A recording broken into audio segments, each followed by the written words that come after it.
Hello and welcome to another report from Beyond Galnet with Czar Peppers. I know it's been a while since I've done one of these. I have a lot of games that I play, so sometimes it can be a while before videos from certain games get done, but I certainly have not forgotten about this series, so just be patient.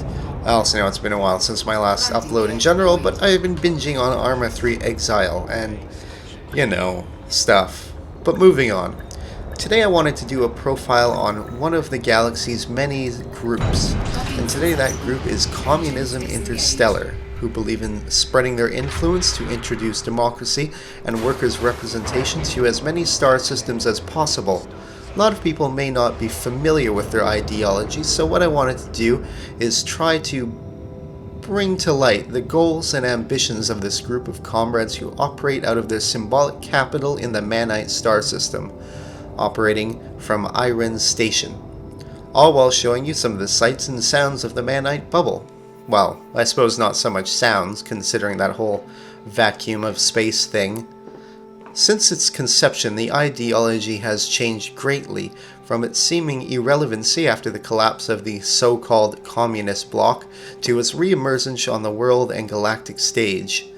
The biggest contributing factor to this new surge in support were advances in technology that would blur the lines between the classes, with production for many items becoming automated and extremely cheap, making resources available at extremely low prices. It meant that luxuries that in the past were only available to a select few were now available to the common man. With this blurring between the rich and the working class, people wanted to form a government that would more accurately reflect this new reality. With this, new thinkers began to come forward, adapting communist thinking to the contemporary age. People such as Lex Mertal, who published the extremely popular Manifesto for the Age of the Stars in 2517.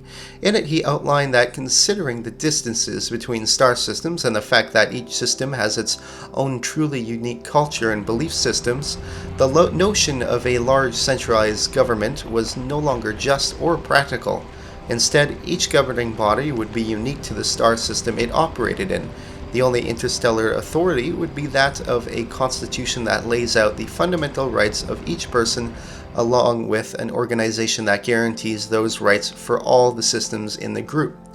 In each system, there would be 3 levels of representation: an elected system-wide body that would have jurisdictions over issues that affected the system as a whole, an elected body based on the local station or outpost level, and elected councils that represented the various industries in the system based on a cooperative model, such as mining, refining, technology, food, etc.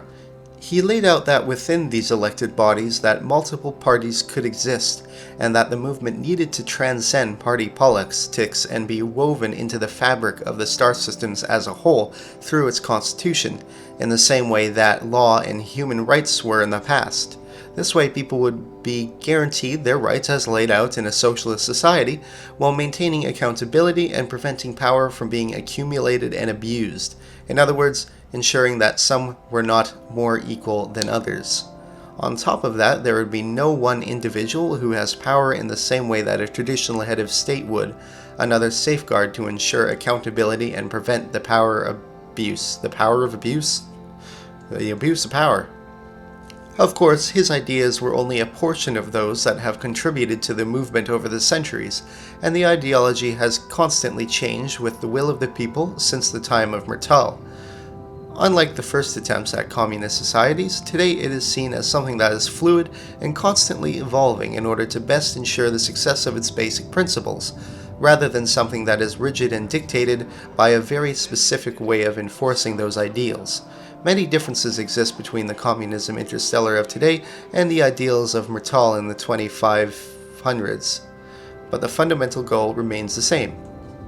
The beginnings of the organization can be traced back to 2017 with the Second Great Socialist Revolution, followed quickly by the spread of socialist-based stations and outposts throughout the Sol system.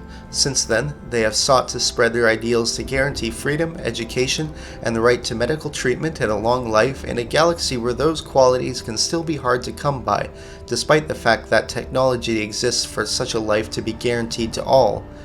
Despite their many successes, there are still many powers in the local cluster that seek to undermine their cause, seeing the threat that such ideals could have on their power structures. One example of their fight to create this society would be their strict opposition to the imperial slave trade. Recently, they were key participants in Aisling Duval's effort to create a colony of freed slaves in the Uabas system. Another similar position they've taken is concerning the recent discoveries of possible alien life. The topic concerning how we should treat these discoveries, such as the various entities known as barnacles found on a number of planets, such as one of the planets in the Merope system, has been cause for some debate in the community, but a majority of people have agreed that due to the fact that these structures could possibly be sentient life, any harvesting or damage to these entities should be avoided, as the preservation of life is one of the key principles of the group. They primarily operate within what is known as the Manite Bubble, a group of like-minded star systems in an area within 100 light-years of the Manite system. The area is near the fringes of civilized space in an area that is not under the influence of any of the major factions. Though not seriously tied to any of the main factions, they do have a close relationship with the Alliance, and group's commanders do participate in increasing their influence against the Federation and Empire factions.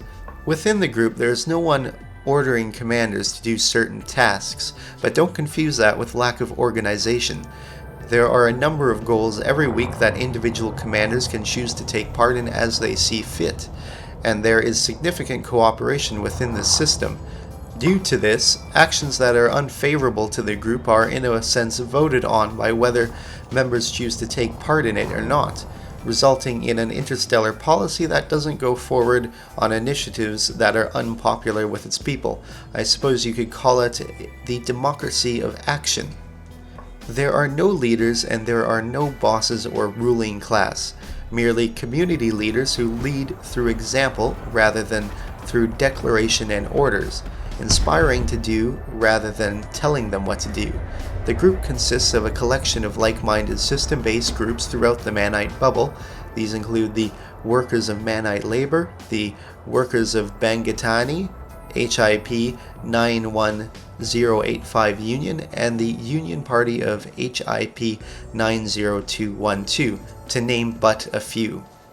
In their area of influence, they have economies ranging from industrial to refinery, extraction, high-tech, etc. So they pretty much have every area of the economy covered, giving them an economic diversity that helps guarantee their continued success, with each sector of the economy supporting the others. Consisting of around 100 members, each operates according to their abilities and is provided to according to their needs, and even their wants. As mentioned before, there are no leaders or anyone giving orders, merely community leaders who lead by example, and some who are notable for their contributions to the community. One such commander is Jane Turner, who plays an important role in organizing operations and taking on the role of community caretaker, to use a rather modest term. Overall, they believe in having peaceful diplomatic relations with their neighbors and trying not to encroach on space that belongs to others. However, that doesn't mean they won't put up a fight in a scenario where an outside group is threatening to compromise the rights of those who are under their protection. All in all, they seek to spread their ideals and assist those who want the kind of life and freedom that their members have attained. They wish to maintain their territory, where like-minded individuals can maintain their way of life and thrive, all while maintaining peaceful diplomatic relations with those nearby. Within the group, there is no one rigid doctrine, but rather a broader coalition made up of many different system-based groups who may have different ways of implementing their shared ideals. So, should you fear this group as those hundreds of years ago did? I don't see why you would need to. As long as you allow them to live their lives as they wish to, you shouldn't have anything to worry about. That is, unless your way of life is contrary to the well-being of the greater population. In that scenario, you may have something to worry about. But these are no longer the days of gulags and secret police anymore, and everybody within the coalition is guaranteed the same rights regardless of what their previous socio-economic position was. Well, that's it for another episode of Beyond Galnet with Czar Peppers. I hope you found this video informative while contributing to your knowledge of the greater galaxy. Please like and subscribe if you would like to see more. I will continue making these videos for this series in the future, but the research and traveling to get footage for it does take some time, so I may do 1 or 2 of these a month, but I will. But if you'd like to keep up to date with what I'm doing, you can always check out my Twitter, the link to which you can find in the description below, or you can just search for Czar Peppers on their website. So until the next episode of Beyond Galnet, good night and good luck.